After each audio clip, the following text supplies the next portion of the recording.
and salutations, my dearest friends. My name is Samantha, and today I'm going to be recommending some enemies to lovers romances.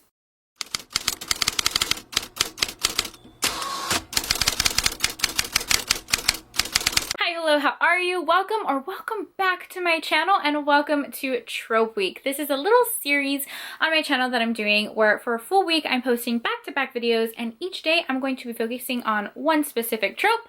Today is enemies to lovers. You guys really wanted this one.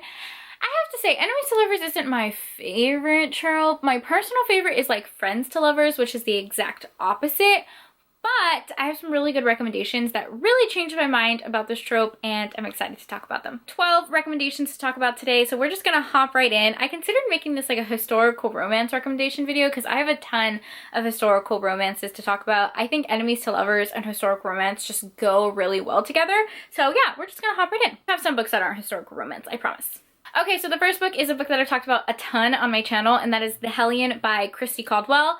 I love this book. I know I talk it to death, but I just want everyone to read it. First book in the Wicked Wallflower series. You do have to read this series in order. I will tell you that right now, but thankfully this is the first book. The entire series is available on Kindle Unlimited with the audio, and I really do like the narrator for the audiobook. This book follows Cleopatra and Adair, and it's obviously an enemies to lovers, but it's also a Romeo and Juliet retelling. Cleopatra, I love her. She's super independent and sassy. She's a part of the Clorian family, which is a very well-known gang. The reason it's a Romeo and Juliet retelling is because the two families don't get along, basically own like rival gambling clubs, and they hate each other. But Adair's family actually owes Cleopatra's family a favor, so they agree to let Cleopatra stay at their house because Cleopatra is making an entrance into London society. Her brother really wants her to marry a nobleman so they can increase their status, and Adair just thinks that she's nothing but trouble, so he ends up kind of being her bodyguard and is in charge of making sure that she stays out of trouble. Of course, he's not very good at it, and of course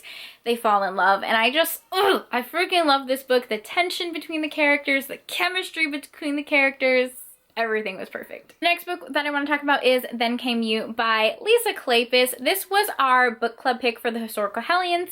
If you guys didn't know, I do have a book club with Jessica from Peace Love Books. Basically, the whole theme of our book club is that we read historical romances published before the year 2000. This was our May book club pick, and I just finished the live show for this book, so it's like in my brain. It's an older historical romance, but can I just say I loved it so much. This features Lily and Alex. Lily is kind of the black sheep of the family. She was disgraced from her family because she kind of did some wild things, but her sister is being forced into a marriage that she does not want. So she goes back home to basically ensure that her sister doesn't have to marry this Earl, our hero. It's an enemies to lovers romance because they just don't get along at first. Their banter is hilarious, and both of them are so independent and so stubborn that they just bump heads, but like in a really good way. They have secrets and things from their past that they're trying to get over, but continuously they're just drawn to each other, and I love the banter in this book. If you guys want to see the live show where we talked about everything from this book, I will link it down below. It was on Jessica's channel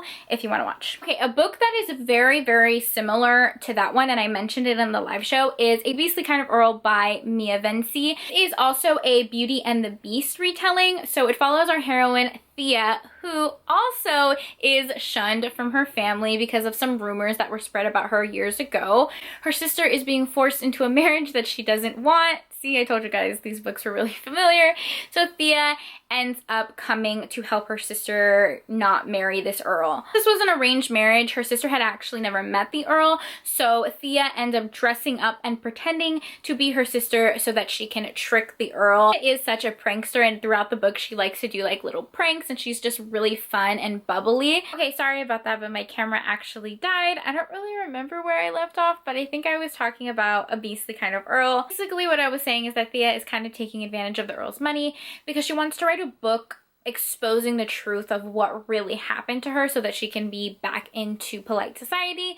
And then the Earl knows that Thea is not being entirely truthful, but he really doesn't care because he also only wants to get married so that he can gain his inheritance. He can only gain his inheritance if he gets married. He kind of has like a dark, tortured past. There's a lot of secrets and mystery around him. This is like the definition of a grumpy hero and a sunshine heroine, so I really recommend this book. Next book I want to recommend is A Kingdom of Dreams by Judith McNaught. This is the first in the Westmoreland series, and it is a medieval romance. I will go ahead and say this right now. This is the only Judith McNaught book that I recommend.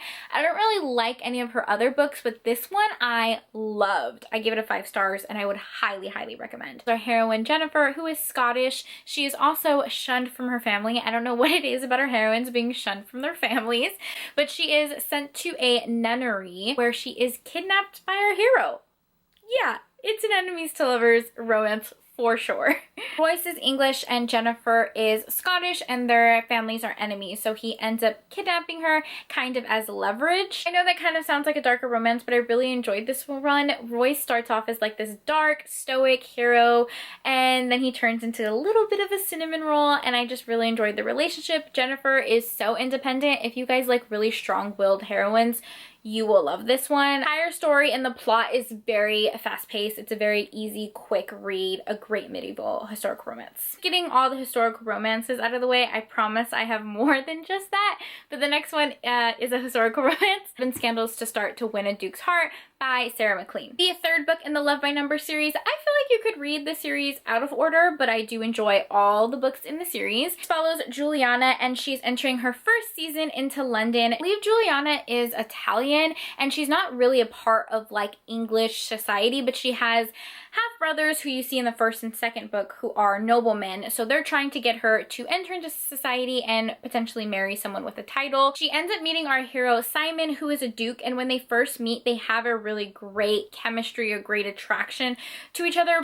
But when Simon finds out that she doesn't have a title and she doesn't come from noble blood, he's very rude about it. He has a very like old English way of thinking. They do have like this intense chemistry with each other though, so Juliana ends up making a challenge to Simon to spend a week with her so that he cannot be as stuffy and as proper as he normally is, and it follows their romance. Juliana is hands down the best part of this book. She's so sassy, she's so hilarious.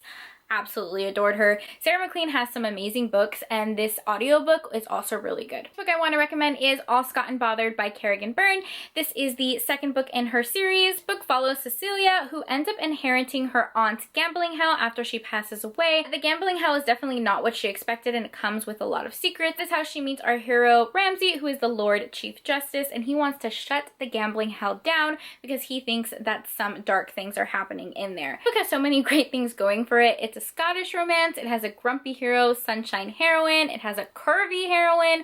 The audiobook is fantastic. Like, Kerrigan Byrne really just nails it with her books. So all Kerrigan Byrne books though, there is like a little bit of a darker element to it, so just make sure to read the trigger warnings. The very first chapter in the book touches on some child abuse, so just make sure to read the trigger warnings before going into this. But I love all of Kerrigan Byrne books, and this is a really great enemies to lovers one. Okay, I'm going to mention the next 2 really quick because I know that they're popular historical romances that a lot of people have already read probably, but just in case, I want to recommend them. This is another Lisa Kleypas. It's It Happened One Autumn. This is also a part of the Wallflower series. If you're not familiar with the Wallflower series, it basically follows 4 women who are all considered wallflowers for one reason or another. All are kind of on the shelf and have been passed over for marriage, so they end up forming this like really cool girl gang where they make a pact that they're going to help each other find some husbands. It follows Lillian and Marcus. Marcus doesn't really get along with Lillian too much because again, he kind of has like that old-fashioned English nobleman way of thinking,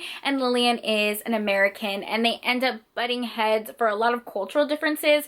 But as always, they have that intense chemistry and attraction to each other, and it follows their romance. See, like what I love about this book is that they hate each other. Like they hate each other in the beginning of the book, but they're also so insanely drawn to each other. Like when they have their first kiss, they're like, whoa, what is this chemistry? And they just can't stay away from each other. Like, I freaking love it. Another popular one is The Viscount Who Loved Me by Julia Quinn. This is the second book in the Bridgerton series, which I know is very well loved, but this is to me like the epitome of an enemies to lovers romance. Anthony is the oldest Bridgerton brother, and he carries the title of Viscount, so it's time that he marries and creates some heirs.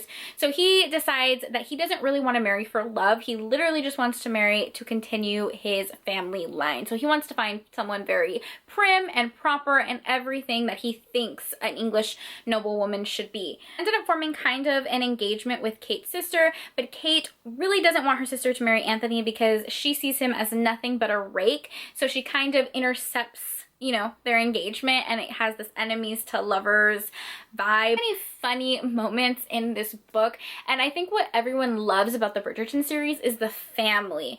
All of the family together, all of the banter. Julia Quinn really just knew what she was doing when she wrote this series. So if you guys for whatever reason haven't read this book, I'm sure all of you have, but it's amazing. Okay, so those are all of the historical romances that I want to recommend. Let's move into some contemporary romances. First one I want to talk about is Hook by Gina L. Maxwell. If you guys don't read anything else in this video, if you don't take any other recommendation I give you, please read this book. I love it. Technically the second book in the series, but you definitely don't have to read it in order. The first book follows Peter Pan and Wendy, and the second book follows Captain Hook and John Darling. It's a male-male romance that is so angsty and so perfect. Contemporary retelling. So John Darling is a part of the FBI, and he's trying to break down this underring circuit of drug trade and sex trafficking, and he ends up having to work with Hook, who is an old childhood friend. Hook does have a couple of trigger warnings for child abuse and sexual assault. Hook was a part of this child orphanage that was honestly so horrible, and the man who owned the orphanage is the one that they're trying to arrest. Anyways, so Hook and John end up working together and they form a relationship. This has like a slight BDSM element to it as well. Hook has a very damaged past, so he struggles to let John in, but he does it so beautiful. My heart hurts for him for all the things that he had to go through, but it's also such a beautiful relationship. Like, there's not a lot of plot going on. Yes, they have like this whole FBI thing that they're doing, but really the entire book is their relationship. It's such a character-driven story, and it's beautiful. It's so beautiful. I wish everyone read this book. I feel like nobody talks about it, and it's amazing. Okay, so let's talk about a novella. One that I really like is Breaking the Bully by Jessa Kane. Jessa Kane writes amazing novellas. They're short, they're steamy, and they give you exactly what you need. It's a bully romance, so this follows Allie, and our hero in this book has always had a crush on Allie. They have this one moment of chemistry with each other, but Allie's father is very strict. She comes from a very strict family, and she really isn't allowed to be with the hero as she likes. The hero takes her rejection for her thinking that she's better than him and that she doesn't want him because he's poor and all of these things. So he doesn't take the rejection well, and he's such a jerk to her and kind of bullies her through high school. Once he realizes the truth, he is super upset, and he definitely grovels. Like, this book gives you groveling to a T. It's pretty steamy, so I would read the Goodreads reviews if you need any trigger warnings. When it comes to Jessa Kane, I either absolutely adore her books or I absolutely hate them, but this one fell in the absolutely love category. And the next one I want to recommend is Sweatpants Season by Daniel Allen. I have a whole reading vlog where I read a bunch of books from Daniel Allen. I will link that down below. I think Daniel Allen is a phenomenal author. She's one of my favorites, and this book is available on Kindle Unlimited. A lot of these books are available on Kindle Unlimited. Actually, the last two recommendations were also on KU. So this follows Carlos and Aquila, who meet during a photography class. They're instantly drawn to each other, and they keep bumping into each other. The reason it is an enemies to lovers romance is because Carlos is in this podcast that Aquila hates. She feels like the podcast is everything against feminism, and they make a lot of crappy comments. It's very controversial. Carlos really isn't one making those comments, but he is associated with some guys that are just jerks, to be frank. They're getting partnered in their class, and then they also end up getting partnered in this internship where they both have to write articles on what it is like to date like in the modern world. And Aquila is also writing about what it is like to be dating as a single woman, and a lot of the catcalls and nasty comments that guys give her. This book has like a very strong commentary on feminism. Aquila is just a very straightforward, strong-willed heroine, and I really like this one. It's a very fast, quick read. I feel like I've been filming this video for so long because my camera kept dying, but we're finally on the last recommendation. It's another pretty popular one. It's The Unhoneymooners by Christina Lauren. It follows Olive and Ethan. Olive has a twin who is getting married, and her twin has this huge wedding and is planning on going on this tropical cruise. At the wedding, some food was served where almost everyone at the wedding ended up getting food poisoning except Olive and Ethan, because they were the only two that didn't eat the food. Since her sister is super sick and can't make her honeymoon, she ends up going on the honeymoon for her because they're twins, so they look alike. Ethan is the brother of the groom, and he also ends up going on the honeymoon. They don't get along, but they both want to go on the vacation, so they end up going together, and it follows their romance. The book features a curvy heroine. I love our heroine. She's really fun, and she's in a place in her life where she is finding herself, finding what makes her happy, and she really is just focused on doing things that make her happy. Those are all of my enemies to lovers recommendations. If you guys have any recommendations of your own, please leave them down below. I hope you guys enjoyed this video, and I hope you guys are enjoying this week of Trope Week. I have some more videos planned, so I'll see you tomorrow. Thank you guys so much for taking time out of your day to spend time with me. It means the absolute world to me. I hope you guys are all staying happy and healthy, and I'll see you next time. Bye!